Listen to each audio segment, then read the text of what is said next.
UNRWA warns Gaza crossings allow just 6% of needed aid, as over 2 million displaced face hunger, disease and dire conditions in freezing shelters.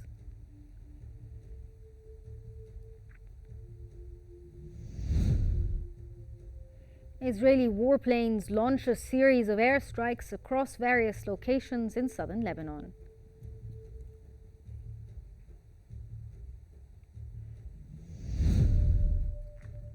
Nations at COP29 in Baku agree on a $300 billion annual climate aid target.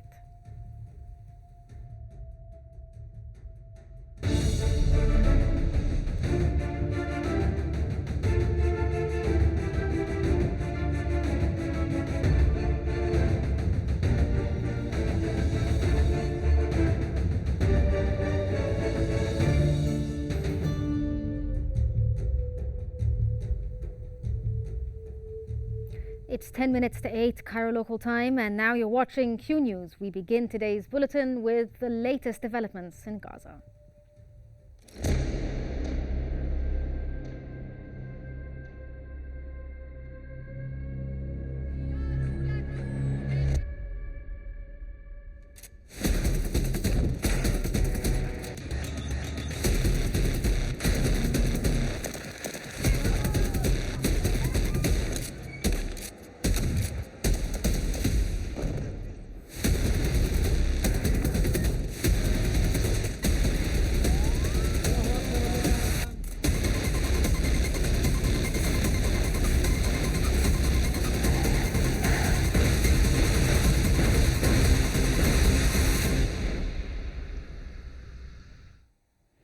The United Nations Relief and Works Agency for Palestine Refugees, UNRWA, has confirmed that the limited flour and food supplies allowed through Israeli-controlled crossings in Gaza met only 6% of the population's needs, urgently calling for a full opening of crossings to facilitate the urgent entry of vital aid. UNRWA added that more than 2 million displaced people in the Gaza Strip are besieged by hunger, thirst, disease and fear, and that obtaining meals has become an impossible task for families in the Strip. It pointed out that the conditions of the displaced in displacement tents and shelters are tragic in light of the hunger and cold.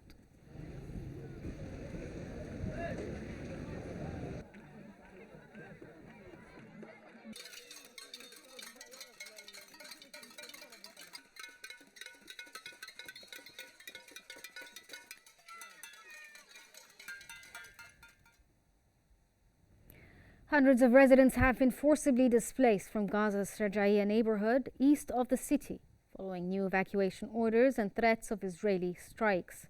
Families fled on foot, leaving behind their homes or what remains of them, seeking safety in central and southern parts of Gaza. Since the onset of the Israeli aggression in Gaza, residents have faced relentless displacement and mounting hardships.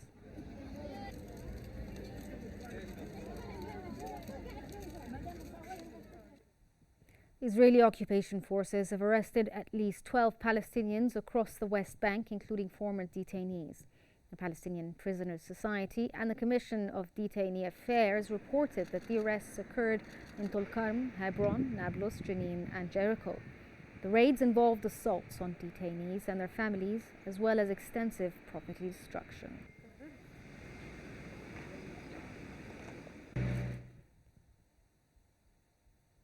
Turkish President Recep Tayyip Erdogan and the European Union's Foreign Affairs Chief have expressed support for the International Criminal Court's arrest warrants issued against Israeli Prime Minister Benjamin Netanyahu and former Defense Minister Yoav Gallant. The ICC announced arrest warrants Thursday for Netanyahu and Gallant, accusing them of war crimes, including starvation and the crimes against humanity, such as murder and persecution from October 2023 to May 2024. President Erdogan praised the decision as a courageous one, urging its enforcement by the ICC member states.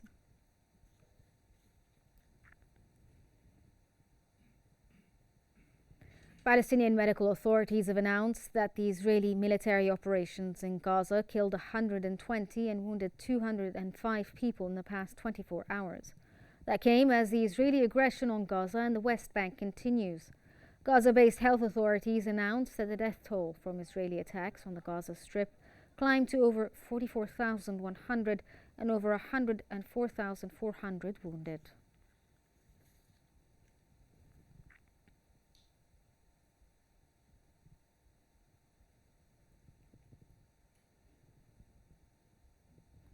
The situation in northern Gaza has become more dire with further displacement and an escalating humanitarian crisis. Northern Gaza, particularly the towns of Beit Lahia and Jabalia, is at the heart of an escalating humanitarian crisis, according to the United Nations Office for the Coordination of Humanitarian Affairs, OCHA. Tens of thousands of residents, between 50,000 and 75,000, remain trapped despite evacuation orders from the Israeli occupation forces, enduring severe shortages of basic necessities. Humanitarian access has been nearly impossible. OCHA reports that most UN aid missions in November were blocked by the occupation forces, with only one successful delivery by the World Food Programme on November 11th. The lack of aid, combined with collapsing infrastructure, has left the region on the brink of disaster. Civilians face relentless violence, with mass casualty incidents becoming frequent. The collapse of ambulance and civil defense services has compounded the crisis, forcing families to dig through rubble by hand to rescue loved ones. Roads are destroyed, and fuel shortages have crippled hospitals, leaving the injured with little hope of survival. Meanwhile, food shortages and skyrocketing prices have driven many into starvation, with children the most affected. The consumer price index in Gaza has surged by 283% since October 2023, further exacerbating the suffering. Without immediate international intervention, the humanitarian catastrophe in northern Gaza will only deepen.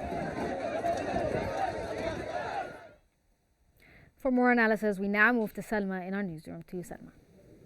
Thank you, Riham. And for further analysis on the situation in Lebanon, we're joined from the occupied Jerusalem by the Israeli affairs expert Firas Yaghhi. And welcome to Qnews, Mr. Firas. And let me first ask you, the first question is, how has the forced displacement of residents from northern Gaza, particularly Beit Lahia and Jabalia, intensify the humanitarian crisis, you think?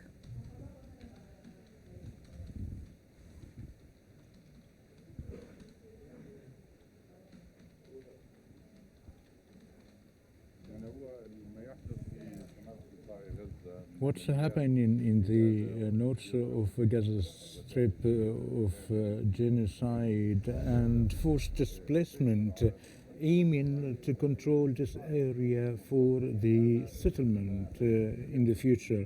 This is the aims of Netanyahu and his cabinet, despite of the perspective of the American, as they are not doing the plan of generals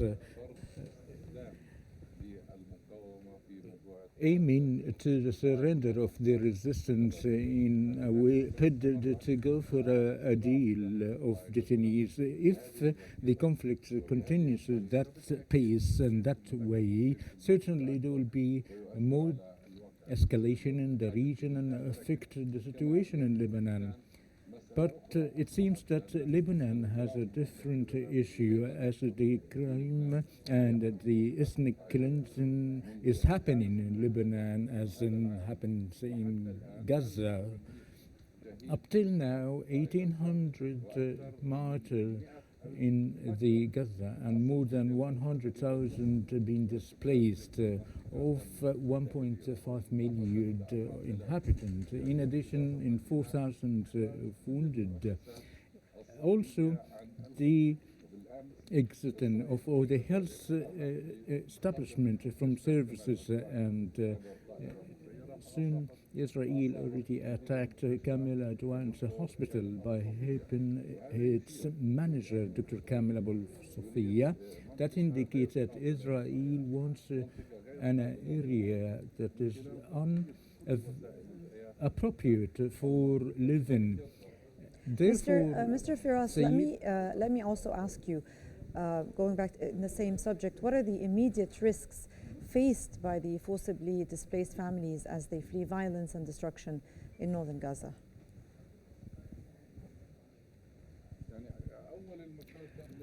Firstly, the main risk is there is no safe resort for the family, there is no means for life, there is a complete besiege, they blocking the entry of the food and medical support to that area or even the family.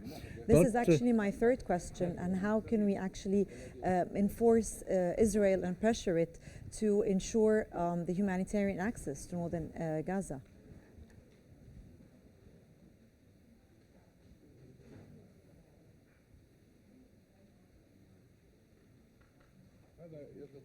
This would require an American and international stance by requesting from Israel to open all the crossings, as Gaza Strip is in need of entering more than 500 vehicles and shipments per day, through the coordination with the Arab Republic of Egypt, in order, according to the Egyptian vision, to have a Palestinian presence in Rafah crossing to be the inlet of entering the humanitarian aid. Since Israel had blocked that crossing, that led to a restrained, besieged, and scarcity of these issues, and the responsible is the international community, on top of which is the United States. That person, Israel, according to the message of the Ministry of Defense and the Secretary Minister of Blinken since October, and Israel should have replied the messages of the Ministry of Defense. Otherwise, the United States would shorten the military assistance, according to the U.S. Congress, as there is a real famine that reached the south of Gaza Strip because of the sponsorship of Israel to those blocking the roads by stealing the shipment of the foods before entering Gaza to be sold for merchants of high prices in order to prevent the normal citizen to buy his main foods. The big dilemma... Let me just interrupt you and ask you, how does the ongoing displacement and destruction in Gaza actually impact the broader regional stability and humanitarian response?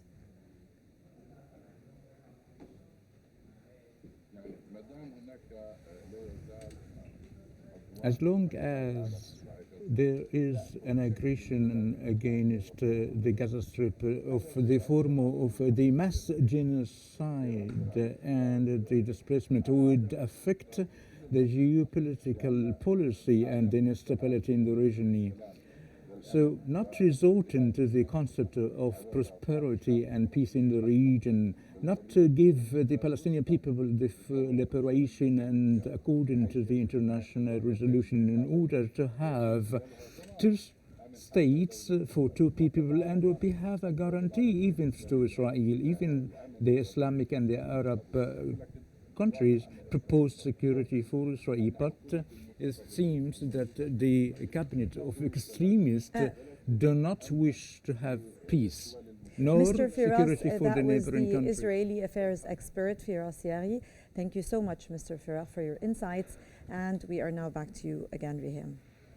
Thank you, Salma, for that interview. We now move to the latest developments in Lebanon.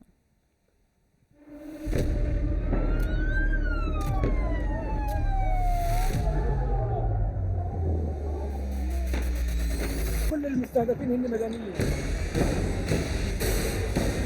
وضع شيء مرعب، شيء بخوف.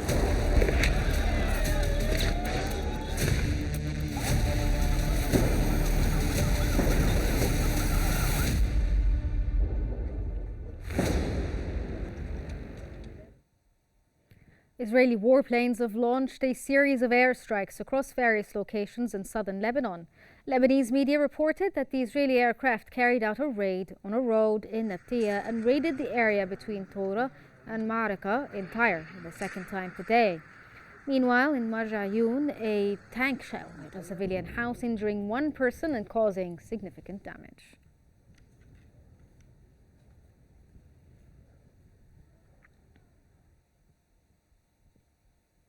Secretary General of the Arab League, Ahmed Abul-Gheit, has condemned Israel's ongoing aggression, especially in Lebanon. That came as he spoke at the Arab Week for Sustainable Development. Abul-Gheit criticized Israel's actions, saying they stifle regional growth, drain resources, and perpetuate destruction. Abul-Gheit also urged innovative solutions for sustainable development and Arab youth empowerment.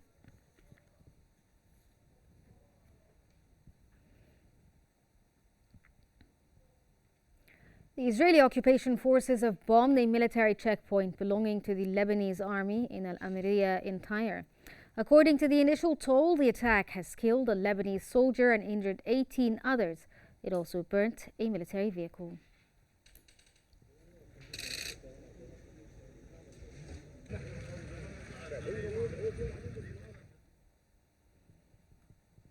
Lebanon's healthcare system is collapsing amid escalating violence, with thousands killed, injured, and displaced.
It gives me great pleasure to declare open the 29th session of the Conference of the Parties to the United Nations Framework Convention on Climate Change.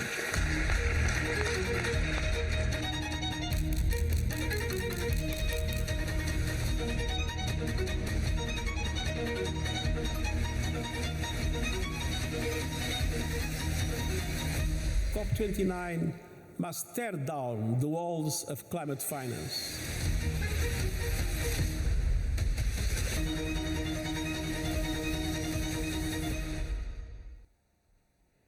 At COP29 in Baku, nations have agreed to a $300 billion annual climate finance target to aid poorer countries. This target comes to replace the $100 billion goal met in 2022 and expiring in 2025. Wealthier nations will lead payments. They also finalized rules for a global carbon credit market, potentially unlocking billions for projects addressing global warming, including reforestation and clean energy.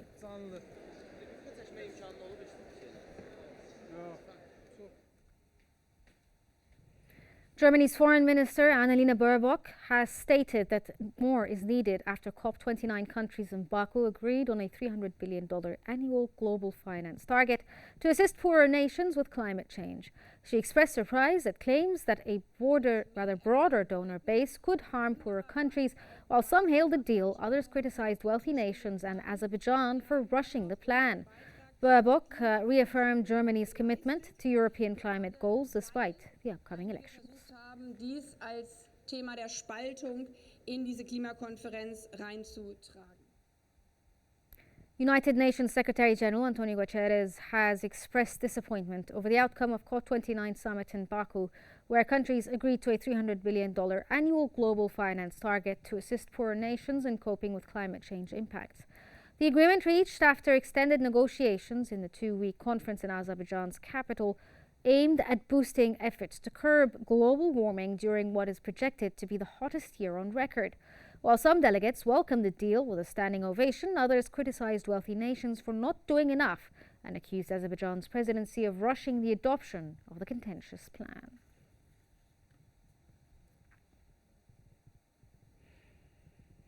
Tensions flared at the COP29 climate summit in Baku as Azerbaijan's presidency faced criticism for rushing the adoption of the contentious climate finance plan. COP29 President Mukhtar Babayev led the plenary in approving a new target of $300 billion by 2035, a significant increase from the previous $100 billion annual commitment by wealthy nations in 2020. However, Indian delegate Shadni Raini revealed that India had requested to make a statement before the deal was finalized, sparking frustration over the process. Prior to any decision on the adoption. However, and this is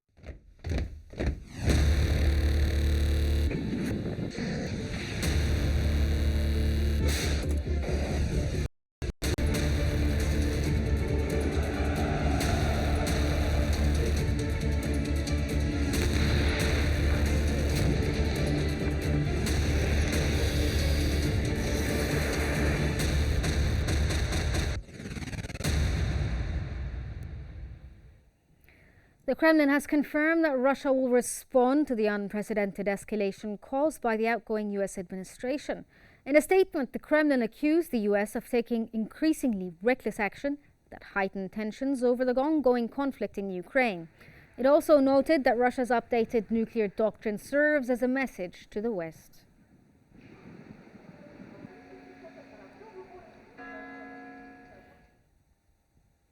Ukraine's security service has analyzed debris from a new Russian ballistic missile that struck the city of Dnipro. In its first public assessment, Ukraine revealed that the missile, which hit on Thursday, reached a top speed of over 13,000 kilometers per hour and took about 15 minutes to reach its target. Russian President Vladimir Putin confirmed the strike, stating it targeted a Ukrainian military facility. He described the missile, known as Orshnik, as an intermediate-range hypersonic weapon, calling it a warning to the West against supporting Ukraine's war efforts. Canadian Defence Minister Bill Blair has responded to U.S. criticism of Canada's defence spending, defending the country's 8-year plan to meet NATO commitments. Blair described the plan as reasonable and achievable, with a target of spending 2% of GDP on defence by 2032, including the purchase of 12 new submarines. He also confirmed that an advanced air defence system bought by Canada 2 years ago has been sent to Ukraine to help protect it from Russian missiles, despite challenges with the procurement process and requests to the US.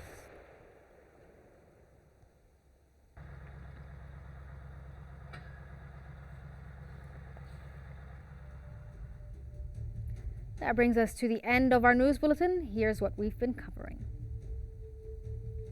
UNRWA warns Gaza crossings allow just 6% of needed aid as over 2 million displaced faced hunger, disease, and dire conditions in freezing shelters.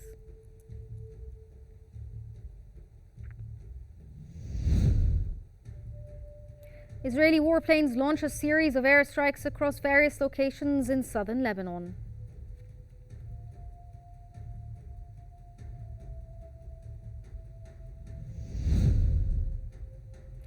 Nations at COP29 in Baku agreed to a $300 billion annual climate aid target.